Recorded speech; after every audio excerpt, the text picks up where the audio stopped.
ਸਤਿ ਸ਼੍ਰੀ ਅਕਾਲ ਜੀ। ਉਮੀਦ ਕਰਦਾ ਹਾਂ ਕਿ ਤੁਸੀਂ ਸਭ ਠੀਕ ਹੋਵੋਗੇ।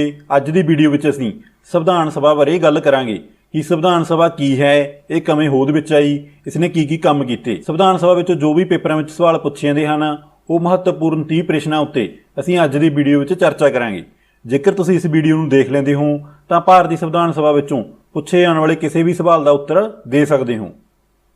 ਜੇਕਰ ਤੁਸੀਂ ਇੰਸਟਾਗ੍ਰਾਮ ਤੇ ਗਰਚ IQ ਐਜੂਕੇਸ਼ਨ ਨੂੰ ਫੋਲੋ ਨਹੀਂ ਕੀਤਾ ਜੀ ਤਾਂ ਫੋਲੋ ਕਰ ਲਓ। ਟੈਲੀਗ੍ਰਾਮ ਚੈਨਲ ਗਰਚ IQ ਨੂੰ ਜੁਆਇਨ ਕਰ ਲਓ ਕਿਉਂਕਿ ਹਰੇਕ ਨਵੀਂ ਵੀਡੀਓ ਦੀ ਅਪਡੇਟ ਅਤੇ PDF ਤੁਸੀਂ ਇੱਥੋਂ ਡਾਊਨਲੋਡ ਕਰ ਸਕਦੇ ਹੋ। ਸੰਵਿਧਾਨ ਸਭਾ ਉਹ ਸਭਾ ਹੈ ਜਿਸ ਨੇ ਭਾਰਤ ਦਾ ਸੰਵਿਧਾਨ ਬਣਾਇਆ ਹੈ। ਸਵਾਲ ਨੰਬਰ ਪਹਿਲਾ ਜੀ, ਭਾਰਤ ਦੇ ਸੰਵਿਧਾਨ ਦੇ ਨਿਰਮਾਣ ਕਰਨ ਦਾ ਵਿਚਾਰ ਕਿਸ ਨੇ ਪੇਸ਼ ਕੀਤਾ ਸੀ? ਜਵਾਹਰ ਲਾਲ ਨਹਿਰੂ, BN ਰਾਓ, MN ਰਾਓ ਜਾਂ ਡਾਕਟਰ BR ਅੰਬੇਦਕਰ? ਸਹੀ ਉੱਤਰ ਹੈ ਜੀ MN ਰਾਓ ਨੇ। 1934 ਵਿੱਚ MN ਰਾਓ ਮਾਨਵਿੰਦਰਨਾਥ ਰਾਓ ਜੋ ਕਿ ਬੰਗਾਲ ਦਾ ਇੱਕ ਕ੍ਰਾਂਤੀਕਾਰੀ ਆਗੂ ਸੀ, ਉਸਨੇ ਇੱਕ ਸੰਵਿਧਾਨ ਦੇ ਨਿਰਮਾਣ ਦਾ ਵਿਚਾਰ ਪੇਸ਼ ਕੀਤਾ ਕਿ ਭਾਰਤ ਦਾ ਇੱਕ ਆਪਣਾ ਸੰਵਿਧਾਨ ਹੋਣਾ ਚਾਹੀਦਾ ਹੈ। ਇਹ ਸਵਾਲ ਵੈਰੀ ਇੰਪੋਰਟੈਂਟ ਹੈ ਜੀ। ਪੇਪਰਾਂ ਵਿੱਚ ਇਹ ਸਵਾਲ ਕਈ ਵਾਰ ਰਿਪੀਟ ਹੋ ਚੁੱਕਿਆ ਹੈ, ਇਸ ਲਈ ਤੁਸੀਂ ਯਾਦ ਰੱਖਣਾ ਹੈ ਜੋ ਭਾਰਤ ਦੇ ਸੰਵਿਧਾਨ ਦਾ ਨਿਰਮਾਣ ਕਰਨ ਦਾ ਵਿਚਾਰ ਦਿੱਤਾ ਸੀ, ਇਹ ਦਿੱਤਾ ਸੀ MN ਰਾਓ ਨੇ। ਭਾਰਤੀ ਰਾਸ਼ਟਰੀ ਕਾਂਗਰਸ ਨੇ ਸੰਵਿਧਾਨ ਸਭਾ ਦੇ ਨਿਰਮਾਣ ਦੀ ਮੰਗ ਕਦੋਂ ਰੱਖੀ ਸੀ? ਜੋ ਆਫੀਸ਼ੀਅਲ ਤੌਰ ਤੇ ਭਾਰਤੀ ਰਾਸ਼ਟਰੀ ਕਾਂਗਰਸ ਨੇ ਸੰਵਿਧਾਨ ਸਭਾ ਦੀ ਮੰਗ ਰੱਖੀ ਸੀ ਜੀ, ਇਹ ਰੱਖੀ ਸੀ 1935 ਵਿੱਚ। ਜੋ ਭਾਰਤੀ ਰਾਸ਼ਟਰੀ ਕਾਂਗਰਸ ਦੀ ਸੰਵਿਧਾਨ ਸਭਾ ਮਨਾਉਣ ਦੀ ਮੰਗ ਸੀ ਜੀ, ਇਹ 5 ਸਾਲਾਂ ਬਾਅਦ 8 ਅਗਸਤ 1940 ਨੂੰ ਭਾਰਤ ਦੇ ਉਸ ਸਮੇਂ ਦੇ ਵਾਇਸਰਾਏ ਲਾਰਡ ਲਿਨਲਿਥਗੋ ਨੇ ਪ੍ਰਵਾਨ ਕਰ ਲਈ, ਜਿਸ ਨੇ ਕਿਹਾ ਕਿ ਦੂਸਰੇ ਵਿਸ਼ਵ ਯੁੱਧ ਜੋ ਕਿ 1939 ਵਿੱਚ ਸ਼ੁਰੂ ਹੋਇਆ ਸੀ, ਇਸ ਦੇ ਖਤਮ ਹੋਣ ਤੋਂ ਬਾਅਦ ਭਾਰਤ ਲਈ ਇੱਕ ਸੰਵਿਧਾਨ ਸਭਾ ਬਣਾਈ ਜਾਵੇਗੀ ਜੋ ਭਾਰਤ ਦੇ ਸੰਵਿਧਾਨ ਦਾ ਨਿਰਮਾਣ ਕਰੇਗੀ। ਸਵਾਲ ਨੰਬਰ ਤੀਜਾ ਜੀ, ਭਾਰਤ ਵਿੱਚ ਸੰਵਿਧਾਨ ਸਭਾ ਦੇ ਨਿਰਮਾਣ ਦਾ ਆਧਾਰ ਕੀ ਸੀ? ਜੋ ਕ੍ਰਿਪਸ ਮਿਸ਼ਨ ਯੋਜਨਾ ਸੀ, ਇਹਦਾ ਨਿਰਮਾਣ ਵੀ ਭਾਰਤ ਵਿੱਚ ਸੰਵਿਧਾਨ ਸਭਾ ਬਣਾਉਣ ਲਈ ਕੀਤਾ ਗਿਆ ਸੀ, ਪਰੰਤੂ ਇਹ ਪੂਰੀ ਤਰ੍ਹਾਂ ਫੇਲ ਹੋ ਗਿਆ। ਜੇਕਰ ਅਸੀਂ ਭਾਰਤ ਦੇ ਸੰਵਿਧਾਨ ਸਭਾ ਦੇ ਨਿਰਮਾਣ ਦਾ ਆਧਾਰ ਮੰਨ ਸਕਦੇ ਹਾਂ ਜੀ ਤਾਂ ਉਹ ਹੈ ਕੈਬਨਿਟ ਮਿਸ਼ਨ 1946। 15 ਮਾਰਚ 1946 ਨੂੰ ਇੰਗਲੈਂਡ ਦੇ ਪ੍ਰਧਾਨ ਮੰਤਰੀ ਮਿਸਟਰ ਐਟਲੀ ਨੇ ਐਲਾਨ ਕੀਤਾ ਕਿ ਭਾਰਤ ਵਿੱਚ ਸੰਵਿਧਾਨ ਦੇ ਨਿਰਮਾਣ ਲਈ ਇੱਕ ਕੈਬਨਿਟ ਮਿਸ਼ਨ ਦੀ ਸਥਾਪਨਾ ਕੀਤੀ ਜਾਵੇਗੀ। ਜੋ ਕੈਬਨਿਟ ਮਿਸ਼ਨ ਸੀ ਇਹ 23 ਮਾਰਚ 1946 ਨੂੰ ਭਾਰਤ ਪਹੁੰਚਿਆ ਸੀ ਜੀ ਅਤੇ 16 ਮਈ 1946 ਨੂੰ ਇਹਨੇ ਇੱਕ ਆਪਣੀ ਰਿਪੋਰਟ ਪੇਸ਼ ਕੀਤੀ ਸੀ ਜਿਸ ਨੂੰ ਕੈਬਨਿਟ ਮਿਸ਼ਨ ਯੋਜਨਾ ਦੇ ਨਾਂ ਨਾਲ ਜਾਣਿਆ ਜਾਂਦਾ ਹੈ। ਕੈਬਨਿਟ ਮਿਸ਼ਨ ਨੇ ਜੋ ਰეკਮੈਂਡੇਸ਼ਨ ਜੋ ਸਿਫਾਰਸ਼ਾਂ ਕੀਤੀਆਂ ਉਹਦੇ ਆਧਾਰ ਤੇ ਹੀ ਭਾਰਤ ਵਿੱਚ ਸੰਵਿਧਾਨ ਸਭਾ ਦਾ ਨਿਰਮਾਣ ਕੀਤਾ ਗਿਆ ਸੀ। ਅਗਲਾ ਸਵਾਲ ਜੀ, ਕੈਬਨਿਟ ਮਿਸ਼ਨ ਯੋਜਨਾ ਦੇ ਮੈਂਬਰਾਂ ਦੇ ਨਾਂ ਦੱਸੋ। ਜੋ ਕੈਬਨਿਟ ਮਿਸ਼ਨ 1946 ਵਿੱਚ ਬਣਿਆ ਸੀ ਜੀ, ਇਸ ਦੇ ਵਿੱਚ 3 ਮੈਂਬਰ ਸ਼ਾਮਲ ਸਨ। ਇਹ ਸਨ Lord Pethick Lawrence, Sir Stafford Cripps, AV Alexander. ਤੁਸੀਂ ਯਾਦ ਰੱਖਣਾ ਹੈ ਇਹ ਤਿੰਨੇ ਮੈਂਬਰਾਂ ਦੇ ਨਾਮ ਬਹੁਤ ਜ਼ਿਆਦਾ ਮਹੱਤਵਪੂਰਨ ਹਨ।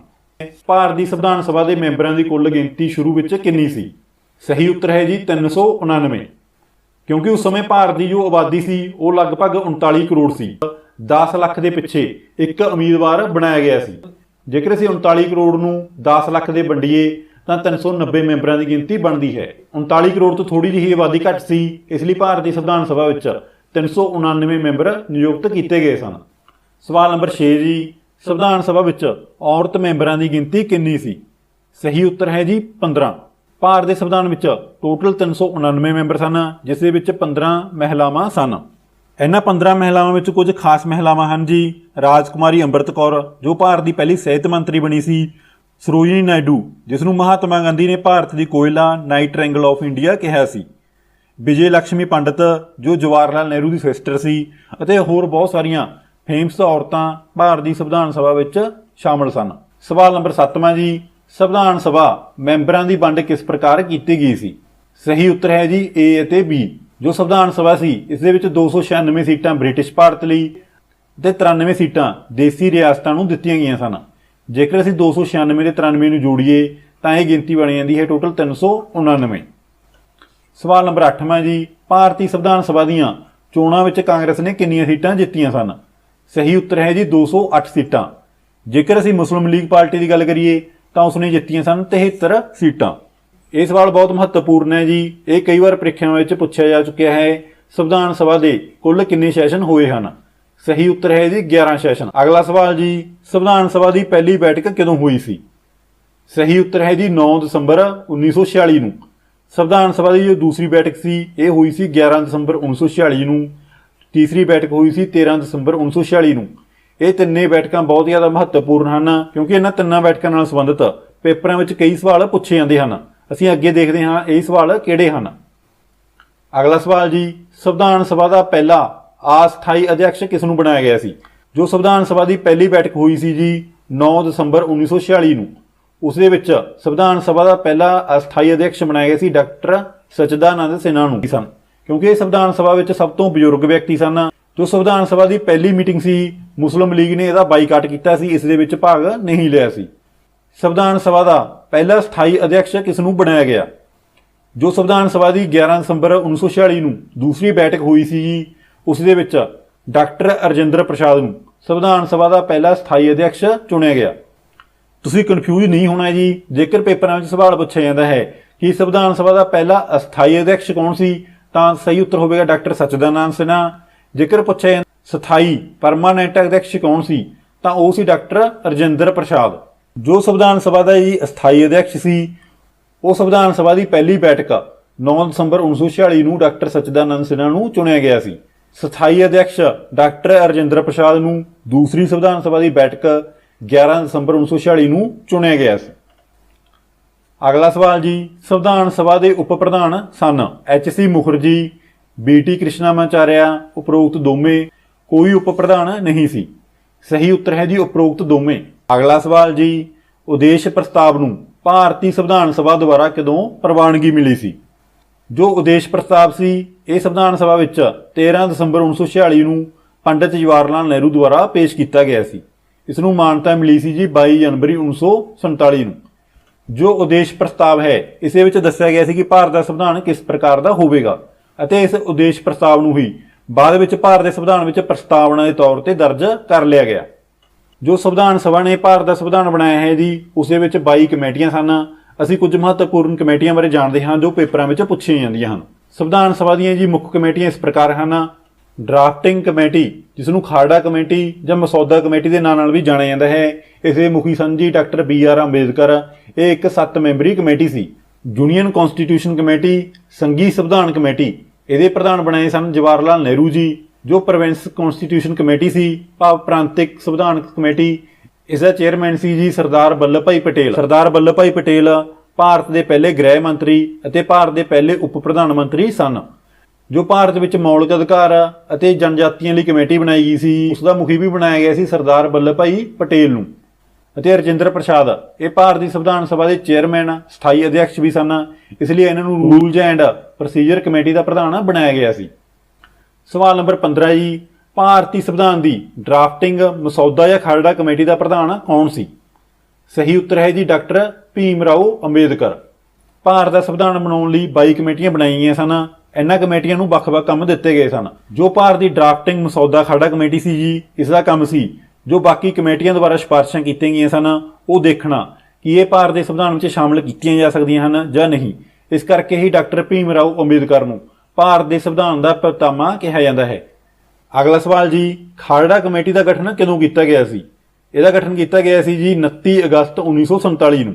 ਜੋ ਖਾਰੜਾ ਕਮੇਟੀ 7 ਮੈਂਬਰੀ ਕਮੇਟੀ ਸੀ ਜੀ, ਇਸ ਨੇ 21 ਫਰਵਰੀ 1948 ਨੂੰ ਰਿਪੋਰਟ ਪੇਸ਼ ਕੀਤੀ ਕਿ ਭਾਰਤ ਦੇ ਸੰਵਿਧਾਨ ਵਿੱਚ ਕਿਹੜੀਆਂ-ਕਿਹੜੀਆਂ ਚੀਜ਼ਾਂ ਨੂੰ ਸ਼ਾਮਲ ਕੀਤਾ ਜਾਣਾ ਚਾਹੀਦਾ ਹੈ। ਅਗਲਾ ਸਵਾਲ ਜੀ, ਜਵਾਹਰ ਲਾਲ ਨਹਿਰੂ ਕਿਸ ਕਮੇਟੀ ਦੇ ਪ੍ਰਧਾਨ ਸਨ? ਸੰਘੀ ਸ਼ਕਤੀ ਕਮੇਟੀ, ਸੰਘੀ ਸੰਵਿਧਾਨਕ ਕਮੇਟੀ, ਖਾਰੜਾ ਕਮੇਟੀ, A ਜਾਂ B ਦੋਵੇਂ। ਸਹੀ ਉੱਤਰ ਹੈ ਜੀ A ਅਤੇ B ਦੋਵੇਂ। ਜੋ ਜਵਾਹਰ ਲਾਲ ਨਹਿਰੂ ਸਨ, ਸੰਘੀ ਸ਼ਕਤੀਆਂ ਕਮੇਟੀ ਤੇ ਸੰਘੀ ਸੰਵਿਧਾਨ ਕਮੇਟੀ ਦੇ ਪ੍ਰਧਾਨ ਸਨ। ਤੁਸੀਂ ਸੰਘ ਤੋਂ ਯਾਦ ਰੱਖਣਾ ਹੈ ਜਵਾਹਰ ਲਾਲ ਨਹਿਰੂ, ਕਿਉਂਕਿ ਭਾਰਤ ਸੰਘ ਦੇ ਪਹਿਲੇ ਪ੍ਰਧਾਨ ਮੰਤਰੀ ਸਨ ਪੰਡਿਤ ਜਵਾਹਰ ਲਾਲ ਨਹਿਰੂ। ਖਾਰੜਾ ਕਮੇਟੀ ਦੇ ਪ੍ਰਧਾਨ ਸਨ ਜੀ ਡਾਕਟਰ BR ਅੰਬੇਦਕਰ। ਅਗਲਾ ਸਵਾਲ ਜੀ, ਪ੍ਰਾਂਤਿਕ ਸੰਵਿਧਾਨ ਕਮੇਟੀ ਦਾ ਪ੍ਰਧਾਨ ਕੌਣ ਸੀ? ਜਦੋਂ ਵੀ ਪ੍ਰਾਂਤ ਸ਼ਬਦ ਦੀ ਵਰਤੋਂ ਕੀਤੀ ਜਾਂਦੀ ਹੈ ਤਾਂ ਸਮਝ ਲਓ ਸਰਦਾਰ ਵੱਲਭ ਭਾਈ ਪਟੇਲ। ਅਗਲਾ ਸਵਾਲ ਜੀ, ਕਿਸ ਨੇ ਭਾਰਤੀ ਸੰਵਿਧਾਨ ਨੂੰ ਰਾਸ਼ਟਰਾਂ ਦਾ ਕਾਰਨਸਟੋਨ ਕਿਹਾ ਹੈ? ਸਹੀ ਉੱਤਰ ਹੈ ਜੀ ਗ੍ਰੈਂਡ ਆਸਟਨ ਨੇ। ਅਗਲਾ ਸਵਾਲ ਜੀ, ਭਾਰਤ ਦੇ ਸੰਵਿਧਾਨ ਦਾ ਪਿਤਾਮਾ ਕਿਸ ਨੂੰ ਕਿਹਾ ਜਾਂਦਾ ਹੈ? ਇਸ ਬਾਰੇ ਤੁਹਾਨੂੰ ਪਤਾ ਲੱਗ ਹੀ ਗਿਆ ਹੋਵੇਗਾ ਕਿ ਖਾਰੜਾ ਕਮੇਟੀ ਦੇ ਪ੍ਰਧਾਨ ਡਾਕਟਰ ਭੀਮ ਰਾਓ ਅੰਬੇਦਕਰ ਨੂੰ ਭਾਰਤ ਦੇ ਸੰਵਿਧਾਨ ਦਾ ਪਿਤਾਮਾ ਕਿਹਾ ਜਾਂਦਾ ਹੈ। ਸਵਾਲ ਨੰਬਰ 21ਵਾਂ ਜੀ, ਸੰਵਿਧਾਨ ਸਭਾ ਨੇ ਰਾਸ਼ਟਰੀ ਝੰਡਾ, ਸਾਡਾ ਰਾਸ਼ਟਰੀ ਝੰਡਾ ਹੈ ਜੀ ਤਿਰੰਗਾ, ਇਸ ਨੂੰ ਰਾਸ਼ਟਰੀ ਝੰਡੇ ਦੇ ਤੌਰ ਤੇ ਪ੍ਰਵਾਨਗੀ ਕਦੋਂ ਦਿੱਤੀ ਸੀ? ਇਹ ਦਿੱਤੀ ਸੀ ਜੀ 22 ਜੁਲਾਈ 1947 ਨੂੰ। ਅਗਲਾ ਸਵਾਲ ਜੀ, ਸੰਵਿਧਾਨ ਸਭਾ ਨੇ ਰਾਸ਼ਟਰੀ ਗਾਣ, ਸਾਡਾ ਰਾਸ਼ਟਰੀ ਗਾਣ ਹੈ ਜੀ ਜਨ ਗਣ ਮਨ ਅਧਿ ਨਾ ਇੱਕ ਜੈ ਹੈ, ਇਸ ਨੂੰ ਕਦੋਂ ਮਾਨਤਾ ਦਿੱਤੀ ਸੀ?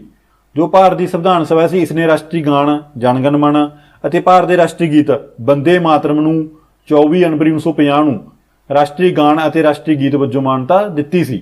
ਅਗਲਾ ਸਵਾਲ ਜੀ, ਸੰਵਿਧਾਨ ਸਭਾ ਦੁਆਰਾ ਸੰਵਿਧਾਨ ਨੂੰ ਕਦੋਂ ਪਾਸ ਕੀਤਾ ਗਿਆ ਸੀ? ਜਦੋਂ ਸੰਵਿਧਾਨ ਸਭਾ ਸ਼ੁਰੂ ਵਿੱਚ ਬਣੀ ਸੀ ਜੀ ਤਾਂ ਇਸ ਦੇ ਵਿੱਚ 399 ਮੈਂਬਰ ਸ਼ਾਮਲ ਸਨ।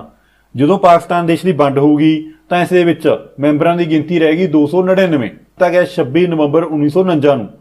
ਜਦੋਂ ਇਸ ਨੂੰ ਪਾਸ ਕੀਤਾ ਗਿਆ ਤਾਂ ਇਸ ਦੇ ਉੱਪਰ 284 ਮੈਂਬਰਾਂ ਨੇ ਦਸਤਖਤ ਕੀਤੇ ਸਨ। ਇਸ ਕਰਕੇ ਹੀ 26 ਜਨਵਰੀ ਨੂੰ ਸੰਵਿਧਾਨ ਦਿਵਸ ਦੇ ਵਜੋਂ ਮਨਾਇਆ ਜਾਂਦਾ ਹੈ, ਕਿਉਂਕਿ ਇਸ ਦਿਨ ਭਾਰਤ ਵਿੱਚ ਸੰਵਿਧਾਨ ਨੂੰ ਪਾਸ ਕੀਤਾ ਗਿਆ ਸੀ। ਸਵਾਲ ਨੰਬਰ ਅਗਲਾ ਜੀ, ਭਾਰਤ ਦੇ ਸੰਵਿਧਾਨ ਨੂੰ ਕਦੋਂ ਲਾਗੂ ਕੀਤਾ ਗਿਆ? ਤੁਹਾਨੂੰ ਪਤਾ ਲੱਗ ਗਿਆ ਹੈ ਜੀ, ਜੋ ਭਾਰਤ ਦਾ ਸੰਵਿਧਾਨ ਸੀ ਇਹ 26 ਨਵੰਬਰ 1949 ਨੂੰ ਬਣ ਕੇ ਤਿਆਰ ਹੋ ਗਿਆ ਸੀ, ਪਰੰਤੂ ਜੋ ਇਸ ਨੂੰ ਲਾਗੂ ਕੀਤਾ ਗਿਆ ਸੀ ਇਹ ਕੀਤਾ ਗਿਆ ਸੀ ਜੀ 26 ਜਨਵਰੀ 1950 ਨੂੰ। ਹੁਣ ਤੁਹਾਡੇ ਮਨ ਵਿੱਚ ਇਹ ਸਵਾਲ ਜ਼ਰੂਰ ਉਤਪੰਨ ਹੋਇਆ ਹੋਵੇਗਾ ਜੀ ਕਿ ਭਾਰਤ ਦਾ ਸੰਵਿਧਾਨ 26 ਨਵੰਬਰ ਨੂੰ ਬਣ ਕੇ ਤਿਆਰ ਹੋ ਗਿਆ ਸੀ, ਪਰੰਤੂ ਇਹ 26 ਜਨਵਰੀ ਨੂੰ ਹੀ ਕਿਉਂ ਲਾਗੂ ਕੀਤਾ ਗਿਆ? ਇਸ ਦੇ ਪਿੱਛੇ ਇੱਕ ਕਾਰਨ ਹੈ ਜੀ, ਕਿਉਂਕਿ 1929 ਵਿੱਚ ਕਾਂਗਰਸ ਦਾ ਇੱਕ ਲਾਹੌਰ ਅਧਿਵੇਸ਼ਨ ਹੋਇਆ ਸੀ, ਜਿਸ ਵਿੱਚ ਕਾਂਗਰਸ ਪਾਰਟੀ ਨੇ ਪੂਰਨ ਸਵਰਾਜ ਦੀ ਮੰਗ ਕੀਤੀ ਸੀ ਅਤੇ 26 ਜਨਵਰੀ ਨੂੰ ਸੁਤੰਤਰਤਾ ਦਿਵਸ ਦੇ ਤੌਰ ਤੇ ਮਨਾਇਆ ਸੀ। ਅਤੇ ਹਰੇਕ ਸਾਲ 26 ਜਨਵਰੀ ਨੂੰ ਭਾਰਤੀ ਰਾਸ਼ਟਰੀ ਕਾਂਗਰਸ ਸੁਤੰਤਰਤਾ ਦਿਵਸ ਦੇ ਤੌਰ ਤੇ ਮਨਾਉਂਦੀ ਆ ਰਹੀ ਸੀ। ਇਸ ਲਈ ਇਸ ਦਿਨ ਨੂੰ ਯਾਦ ਰੱਖਣ ਲਈ ਭਾਰਤੀ ਸੰਵਿਧਾਨ ਸਭਾ ਨੇ 26 ਜਨਵਰੀ ਨੂੰ ਹੀ ਭਾਰਤ ਦਾ ਸੰਵਿਧਾਨ ਲਾਗੂ ਕੀਤਾ ਸੀ। ਸਹੀ ਉੱਤਰ ਆਵੇਗਾ ਜੀ, ਕਾਂਗਰਸ ਨੇ 1930 ਵਿੱਚ ਇਸ ਦਿਨ ਨੂੰ ਸੁਤੰਤਰਤਾ ਦਿਵਸ ਦੇ ਰੂਪ ਵਿੱਚ ਮਨਾਇਆ ਸੀ। ਅਗਲਾ ਸਵਾਲ, ਸੰਵਿਧਾਨ ਸਭਾ ਦਾ ਸਲਾਹਕਾਰ ਕਿਸ ਨੂੰ ਨਿਯੁਕਤ ਕੀਤਾ ਗਿਆ ਸੀ? ਇਹ ਸਵਾਲ ਬਹੁਤ ਹੀ ਮਹੱਤਵਪੂਰਨ ਹੈ ਜੀ। ਮਾਸਟਰ ਕੇਡਰ ਦੇ ਪੇਪਰਾਂ ਵਿੱਚ ਕਈ ਵਾਰ ਇਹ ਸਵਾਲ ਪੁੱਛਿਆ ਜਾ ਚੁੱਕਿਆ ਹੈ। ਸਹੀ ਉੱਤਰ ਹੈ ਜੀ BN ਰਾਓ ਨੂੰ। ਤੁਸੀਂ ਇਸ ਸਵਾਲ ਵਿੱਚ ਕਨਫਿਊਜ਼ ਨਹੀਂ ਹੋਣਾ ਜੀ। ਜੋ MN ਰਾਓ ਹੈ ਇਹਨੇ ਸੰਵਿਧਾਨ ਬਣਾਉਣ ਦੀ ਪਹਿਲਾਂ ਪੇਸ਼ਕਸ਼ ਕੀਤੀ ਸੀ 1934 ਵਿੱਚ। ਜੋ ਸੰਵਿਧਾਨ ਸਭਾ ਦਾ ਸਲਾਹਕਾਰ ਬਣਾਇਆ ਗਿਆ ਸੀ ਉਹ ਬਣਾਇਆ ਗਿਆ ਸੀ BN ਰਾਓ ਨੂੰ। ਅਗਲਾ ਸਵਾਲ ਜੀ, ਸੰਵਿਧਾਨ ਸਭਾ ਦੀ ਅੰਤਿਮ ਬੈਠਕ ਕਦੋਂ ਹੋਈ ਸੀ? ਇਹ ਹੋਈ ਸੀ ਜੀ 24 ਜਨਵਰੀ 1950 ਨੂੰ। ਸਵਾਲ ਨੰਬਰ ਅਗਲਾ ਜੀ, ਭਾਰਤ ਦੇ ਸੰਵਿਧਾਨ ਨੂੰ ਬਣਾਉਣ ਲਈ ਕਿੰਨਾ ਸਮਾਂ ਲੱਗਿਆ? ਇਹ ਸਵਾਲ ਦਾ ਉੱਤਰ ਤੁਸੀਂ ਸਭ ਜਾਣਦੇ ਹੋਵੋਗੇ ਜੀ ਕਿ ਭਾਰਤ ਦੇ ਸੰਵਿਧਾਨ ਨੂੰ ਬਣਾਉਣ ਲਈ 2 ਸਾਲ 11 ਮਹੀਨੇ 18 ਦਿਨਾਂ ਦਾ ਸਮਾਂ ਲੱਗਿਆ ਸੀ। ਸਵਾਲ ਨੰਬਰ 29ਵਾਂ ਜੀ, ਭਾਰਤ ਦੇ ਸੰਵਿਧਾਨ ਨੂੰ ਕਿਸ ਨੇ ਹੱਥੀਂ ਹੈਂਡ ਰਿਟਨ ਕੀਤਾ ਸੀ? ਜੋ ਸਾਡੇ ਭਾਰਤ ਦਾ ਸੰਵਿਧਾਨ ਹੈ ਜੀ ਇਸ ਨੂੰ ਹੈਂਡਕ੍ਰਾਫਟ ਭਾਵ ਹੈਂਡ ਰਾਈਟਿੰਗ ਰਾਹੀਂ ਲਿਖਿਆ ਸੀ ਪ੍ਰੇਮ ਬਿਹਾਰੀ ਨਰੈਣ ਰਾਇਜਾਦਾ ਨੇ। ਇਸ ਨੂੰ ਅੱਜ ਵੀ ਭਾਰਤੀ ਸੰਸਦ ਨਵੀਂ ਦਿੱਲੀ ਵਿੱਚ ਸੰਭਾਲ ਕੇ ਰੱਖਿਆ ਗਿਆ ਹੈ।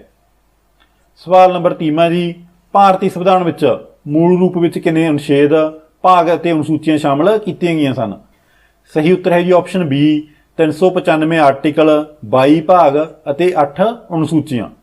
ਉਮੀਦ ਕਰਦਾ ਹਾਂ ਕਿ ਤੁਹਾਨੂੰ ਸੰਵਿਧਾਨ ਸਭਾ ਬਾਰੇ ਪੂਰੀ ਤਰ੍ਹਾਂ ਜਾਣਕਾਰੀ ਮਿਲ ਗਈ ਹੋਵੇਗੀ। ਸੰਵਿਧਾਨ ਸਭਾ ਵਿੱਚੋਂ ਜੇਕਰ ਕੋਈ ਵੀ ਪ੍ਰਸ਼ਨ ਪੁੱਛਿਆ ਜਾਂਦਾ ਹੈ ਤਾਂ ਤੁਸੀਂ ਉਸ ਸਵਾਲ ਦਾ ਉੱਤਰ ਬੜੀ ਆਸਾਨੀ ਨਾਲ ਦੇ ਸਕਦੇ ਹੋ।